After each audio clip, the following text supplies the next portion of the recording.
Masih banyak di antara kawan-kawan kita dalam SE 2022 itu datanya belum terinput oleh BKD karena permainan dan macam-macam tadi. Ini baru contoh soal Jawa Tengah. Sumatera Barat juga banyak. Yang non-ASN yang belum terdata sesuai dengan surat SE 2022 itu kirimkan kepada Komisi 2. Bisa tembusannya kepada Menteri Menpan RB tersebut. Jadi jangan Bapak Ibu pikir yang pusing Bapak Ibu sendiri, kami juga pusing Pak. Tiap hari ketemu ini Pak Gaus ini tiap hari didatangin, tiap disuruh bicara, diskusi dan segala macam, nggak selesai-selesai. Nah jadi kita ingin semua menyelesaikan. Baik, kami silakan Bapak Pak Gaus. Ya, terima kasih pimpinan. Assalamualaikum warahmatullahi wabarakatuh. Pimpinan dan anggota Komisi 2 yang saya hormati, Bapak Ibu, tamu-tamu kami yang terhormat, hadirin dan hadirat yang saya muliakan. Menyimak dan mendengar apa yang dikeluh kesahkan oleh kawan-kawan kami dari Provinsi Jawa Tengah, jumlah kabupaten kotanya sebanyak 35 kabupaten kota. Pertama, saya menggarisbawahi apa yang disampaikan oleh pimpinan. Jadi saya tidak perlu mengulang apa yang beliau sampaikan. Tetapi saya perlu juga memberikan stressing terhadap apa yang beliau sampaikan. Apalagi apa yang dari yang PKPC nih, siapa nih? Dari Kendal. Bapak bisa lihat di YouTube atau bisa juga dilihat berita-berita Komisi 2 tentang bagaimana kami memperjuangkan Bapak Ibu. Itu adalah sebuah keniscayaan dan merupakan tugas dan tanggung jawab kami. Jadi bukan sekedar mendengar. Kalaulah ke sini Pak Menteri itu apakah almarhum Cahyokumolo yang sekarang digantikan oleh Pak Azwar Anas. Tahukah Bapak-Bapak bahwa rapat kerja kami ini yang dengan beliau itu kita tunda. Jadi bukan sekedar basa-basi.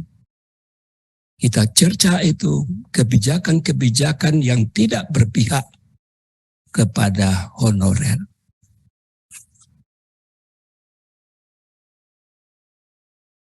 Jadi rapat kami itu belum selesai.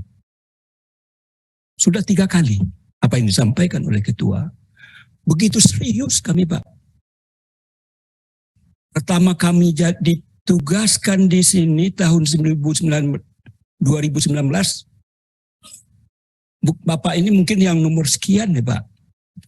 Dan saya perlu juga klarifikasi, tidak pernah siapapun yang ingin RDPU dengan Komisi 2 khususnya menghambat-hambat. Apalagi yang Bapak katakan tadi berbelit-belit. Tidak ada itu. Kalau ada tolong sebutkan nama daripada staf kami ini. Malah kawan-kawan yang Bapak-Bapak sebelumnya terkaget-kaget. Kami yang mengundang. Bukan dia yang minta diundang. Bukan dia yang minta datang ke sini. Kami yang minta. Dalam berbagai persoalan sesuai dengan tupoksi kami. Apakah masalah pertanahan, masalah honorer, dan lain sebagainya. Apalagi Bapak-Bapak saya merasa prihatin apa yang Bapak sampaikan. Saya sebelum keluar SKPNS saya juga honorer di perpustakaan di kampus ketika itu merasakan pahit getirnya. Apalagi Bapak-Bapak yang mengilustrasikan tadi. Bisa kalau saya ilustrasikan ini menangis ya Bapak Ibu. Jadi jangan dituduh kami ini sekedar mendengar, dan untuk bukti nyata itu lihat di YouTube. Rapat kerja Komisi 2 dengan Menpan RB, apa yang dibicarakan, bagaimana sikap daripada anggota terhadap apa yang disampaikan oleh Menpan RB itu. Ini perlu saya klarifikasi. Yang kedua adalah kami juga selalu menyebut, mendesak yang namanya K1, K2 serta merta untuk menjadi PNS.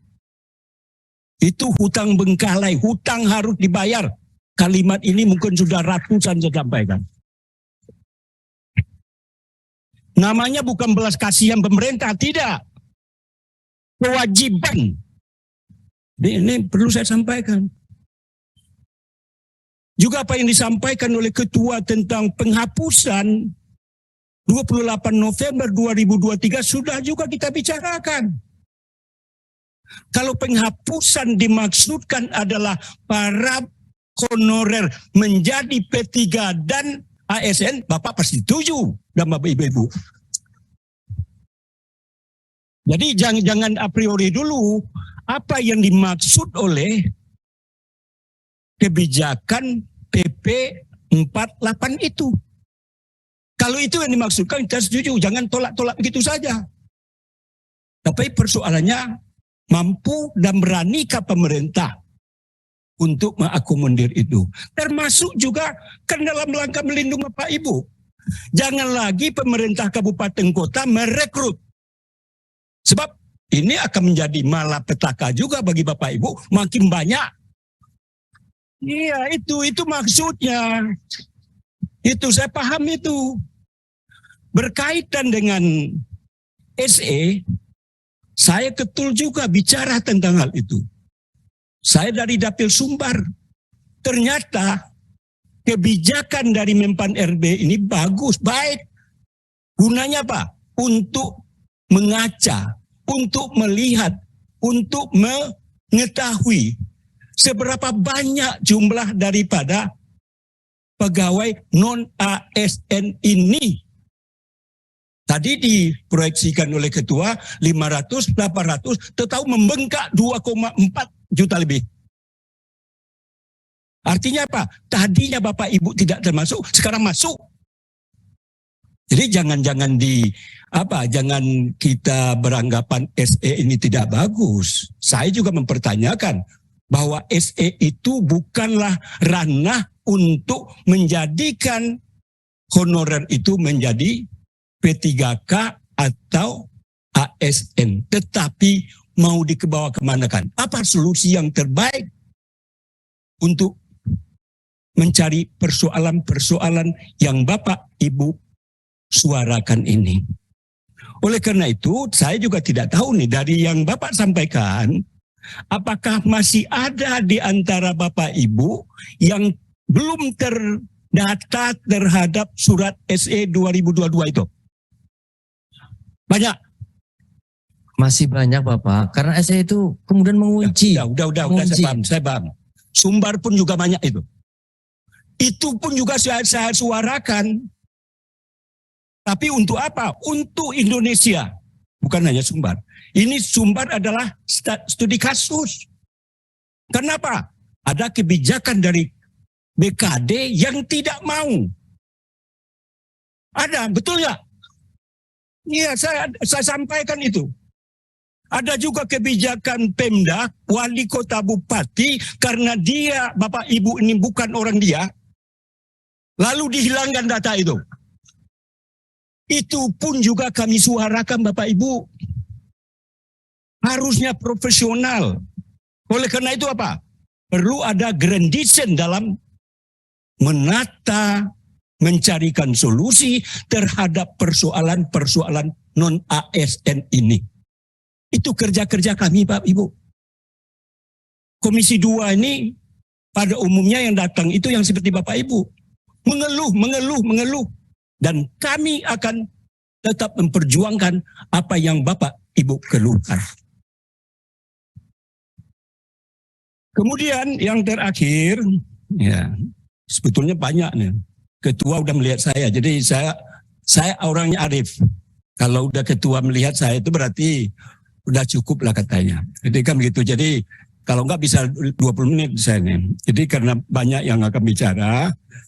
Jadi saran saya adalah Kalau memang betul apa yang Bapak Ibu sampaikan, masih banyak di antara kawan-kawan kita dalam SE 2022 itu datanya belum terinput oleh BKD karena permainan dan macam-macam tadi. Tolong, kan ada ketuanya nih.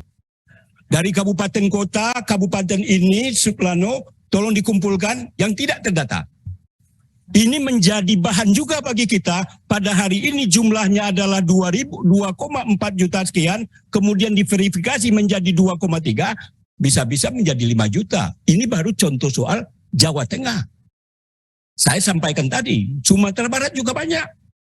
Nah, supaya berdaya guna, berhasil guna pertemuan kita, jadi bukan sekedar mendengarkan saja, tidak. Saya menantang Bapak Ibu sekarang.